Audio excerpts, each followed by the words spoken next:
the optics we have to see today. In second part, we have to see the concept of wavefront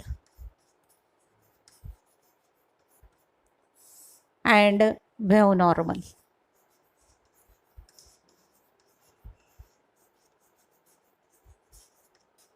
First of all, we have to see what is meant by wavefront.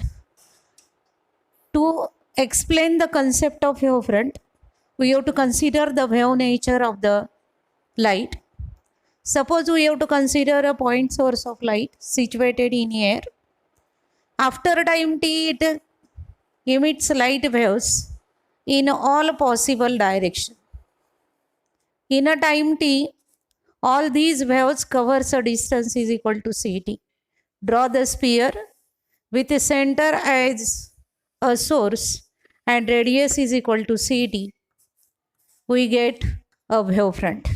Now we have to define wavefront, that is the locus of all points to which the wave reaches simultaneously so that all the points are in the same phase is called wavefront. Wavefronts are of three types. That is, one is a spherical wavefront.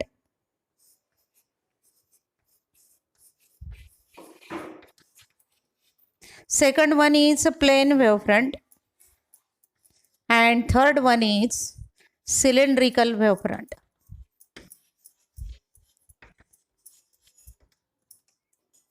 What is meant by spherical wavefront? The wavefront which is originating from point source at finite distance is known as a spherical wavefront. Plane wavefront means the wavefront which is originating from point source but at infinite distance is known as a plane wavefront. And the wavefront which is originating from linear source at finite distance is known as a cylindrical wavefront. After that, we have to see the wave normal. If we have to consider one particular instant, we have to get a spherical wavefront. Another instant, again it is another spherical wavefront. If we have to draw the perpendicular to this wavefront, then we have to get the normal. Means perpendicular drawn to the surface of wavefront at any point in the direction of propagation of light is known as wave normal. Wave normal and wavefront, they are perpendicular to each other, and wave normal and ray of light are parallel to each other. Means there is the angle between them, the wave normal and ray of light, angle between them is 0 or 180, and wavefront and wave normal, that is 90 degree. After that, we have concept of secondary wavefront or secondary source. For that, we have to give one principle that is known as Huygens principle. This is asked in the exam for 1 marks as well as for 4 marks for MCQ. We have to see what is the Huygens principle. Each and every point on the wavefront acts as secondary source of light, sending out secondary waves. Envelope of all these secondary waves in a later instant gives a new wavefront at that instant. This Huygens principle is used for construction of spherical wavefront as well as plane wavefront.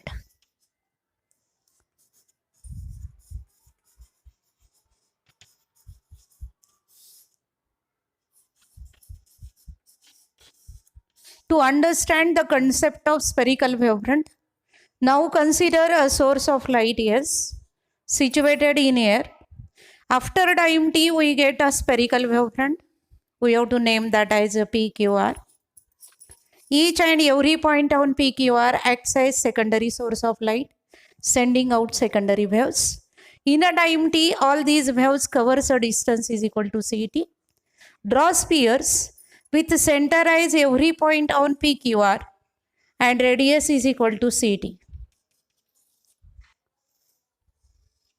The envelope of all these spheres in a later instant gives a new spherical wavefront, that is P dash Q dash R dash in a later instant shown in figure. After that, we have to see the concept of plane wavefront. That is, consider a plane wavefront AB. Each and every point on AB acts as secondary source of light, sending out secondary waves. In a time t, all these waves covers a distance is equal to ct. Draw spheres with center as every point on AB and radius is equal to ct. The envelope A dash B dash of all these spheres gives a new plane wavefront in a later instant. In this way, according to Huygens principle, we have to study the construction of plane wavefront as well as spherical wavefront, which is asked in the board for each for 3 marks, and number of MCQs will be prepared from polarization, the most important phenomenon in case of light, which proves the transverse nature of light.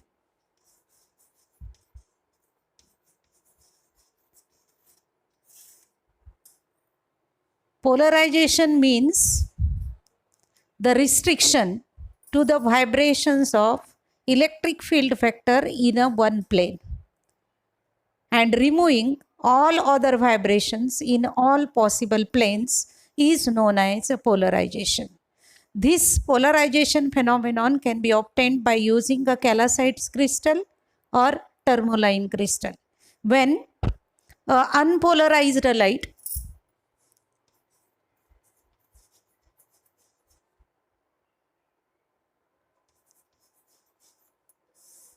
we have to see here the light in which the electric field vector vibrates in all possible plane, that type of light is known as unpolarized light. When it passes through the tourmaline crystal, we have to get the polarized light. Means the light in which the electric field vector vibrates only in one plane, either it is perpendicular to the propagation of light or parallel to the propagation of light, is called the plane polarized light. Plane of vibration means a plane in which the electric field vector vibrates is known as a plane of vibration. That is A, B, C, D is known as a plane of vibration, and the plane which is perpendicular to plane of vibration, E, F, G, H, is known as a plane of polarization. Using this polarization, we have to prove the transverse nature of light by using calcite crystal. After that, we have to see one another law, that is a Brevester's law.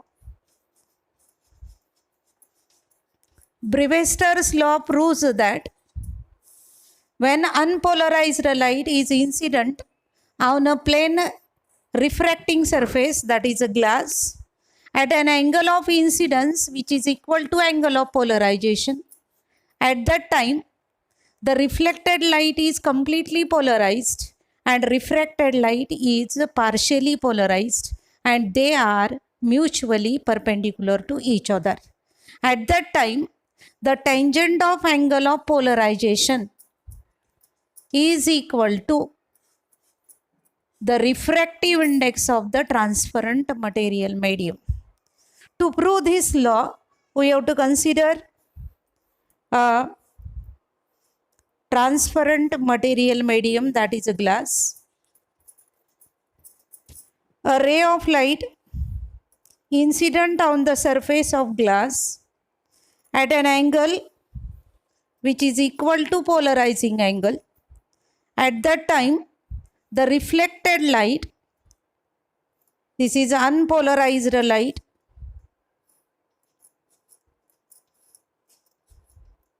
reflected light, that is AQ, is completely polarized, and refracted light, that is a PR, is a partially polarized, and they are mutually perpendicular to each other. We know that refractive index is the ratio of sin I upon sin R.